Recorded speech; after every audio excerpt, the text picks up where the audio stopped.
How to live stream on YouTube on your device. Now without any further ado, let's move into the video. First of all, you need to open YouTube on web browser. Make sure you log into your account that you want to live stream. Now you need to open this site on desktop site. So tap on this three horizontal line at the top right corner. And then tap on desktop site. Once it is opened on desktop site, tap on your profile at the top right corner. Head over to YouTube Studio. It will land you on this page. In this page at the bottom left corner, you'll get to see the gear icon. Tap on it. Inside settings, move into channel. Different settings will be available to you.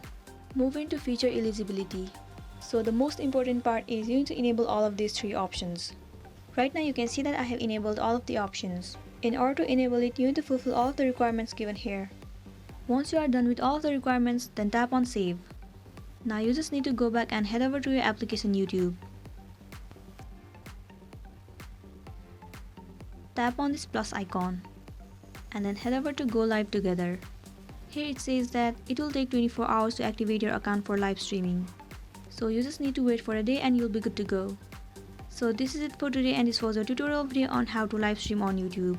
I really hope this video is gonna help you out. Thank you for watching it till the end.